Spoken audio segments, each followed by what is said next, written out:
గురుగారు, ఉగాది రాబోతుంది కదా! సింహరాశి వారి జాతకం ఎలా ఉండబోతోంది? ఓం నమ శివాయ హర హర మహాదేవ గాయత్రి సంకల్పమానదేశ్య ఓం నమ శివాయ. సింహరాశి అంటే రాసులల్లా అతిపెద్దైన రాశి సింహరాశి. ఈ రాశి గల్ల వాళ్ళకి ముఖ్యంగా అధిష్టానం చేజిక్కించుకోవాలనే ఒక తాపత్రత, ఆలోచన దృఢంగా గట్టిగా బలంగా ఉంటాయి. ముందుగా ఈ రాశి గల్ల వాళ్ళ ఆదాయం 7, ఖర్చు 6. అదేవిధంగా వీళ్ళకి రాజ్యపూజితం 8, అవమానం 3. వీళ్ళకి పట్టిందల్లా బంగారం మాదిరిగా వీళ్ళు ఏ కార్యమైనా సరే సంపూర్ణంగా చేయగలుగుతారు. ధైర్య సాహసాలు ఎక్కువ. ధైర్యంతో చేసే ప్రతి ఒక్క పని వీళ్ళకి అనుకూలత అనేది చాలా తక్కువగా ఉంటుంది. మంచి చెడుల విషయాల్లో ముందుగా జాగ్రత్త పడుతుంటారు. ఈ సింహరాశి గల్ల వాళ్ళ విధానంలో ఈ ఒక్క సింహమే కాదు, వీళ్ళ వెనకాల ఉండే సింహాలు మొత్తం బలంగా కూర్చుంటాయి.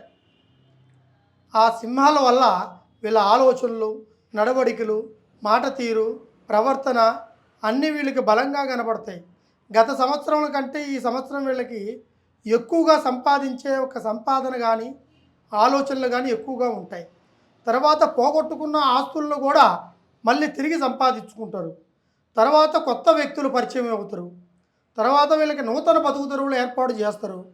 వీళ్ళు నూతన వాహనాలు, నూతన గృహాలు అనేది ఖచ్చితంగా వీళ్ళు తీస్తారు. కొత్త వాహనాలతో పాటు వీళ్ళ జీవిత చక్రంలో వీళ్ళకి లైఫ్ పార్ట్నర్లో కూడా కళ్యాణం కాని వాళ్ళకైతే ఖచ్చితంగా కళ్యాణం జరుగుతుంది. పెళ్ళి అయిన వాళ్ళకైతే వీళ్ళకి సంతాన బలం కలుగుతుంది. వీళ్ళు ఒక మంచి స్థాయిలో కూర్చోగలుగుతారు. డబ్బు నిలబెట్టుకున్న తర్వాత కుటుంబం కోసం వీళ్ళు పోరాడుతూ ఉంటారు. వీళ్ళ దారి విధానంలో ఈ సింహరాశి గల్ల వాళ్ళకి అవమానాలు తక్కువ ఉన్నా కూడా ఆలోచనలు మాత్రం అధికంగా ఉంటాయి. డబ్బు నిలబెట్టుకున్న సంపాదన చాలా బాగుంటుంది. తెలివితేటలు అధికంగా ఉంటాయి. తర్వాత విద్యాభ్యాసంలో కూడా వీళ్ళకి అనుకూలంగా ఉంటుంది. ఉద్యోగాలు కూడా ఖచ్చితంగా వీళ్ళకి ఏర్పడే అవకాశాలు ఉంటాయి.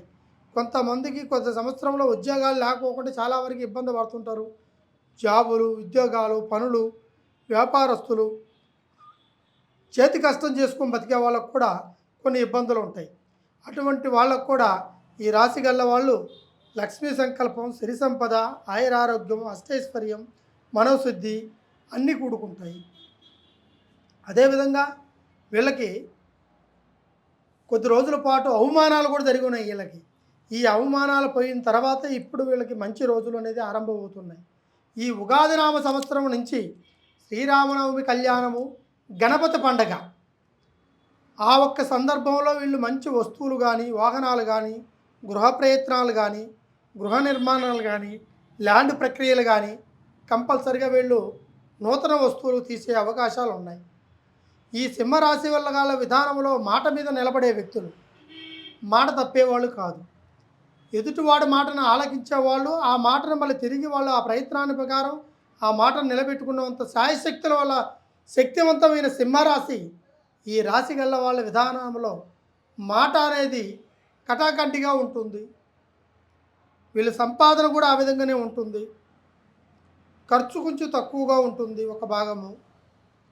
అయితే వీళ్ళు కొన్ని సమస్యలు, కొన్ని కుటుంబంలో సమస్యలు కొన్ని ఎదుర్కొంటున్నారు గత సంవత్సరంలో.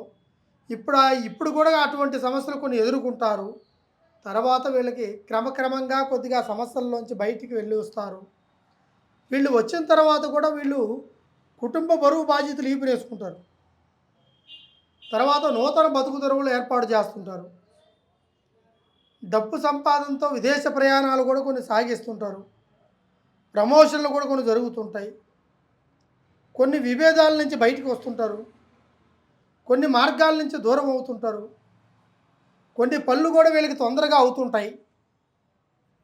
కానీ ఇంట్లో సమస్యలు మాత్రానికి తొందరగా తీర్చుకోలేరు. అతి తొందరగా పరిష్కారం కావు. బయట వ్యక్తుల నుంచి వచ్చే సమస్యలను మాత్రానికి వీళ్ళు తొందరగా పరిష్కారం చేసుకుంటారు. ఎందుకంటే సింహరాశిలో ఉన్న విధానము ఇంటి గుట్టు వీధిన పలసన. బయట వాళ్ళ వ్యక్తుల ఆలోచనలు బయట ఒకరినొకరిని స్ఫూర్తినిస్తాయి.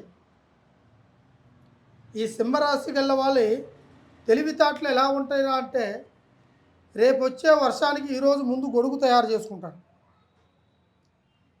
తర్వాత కొత్త కొత్త యోచనలు, కొత్త కొత్త ఆలోచనలు, కొత్త కొత్త పనులకి కనెక్ట్ అవుతుంటారు.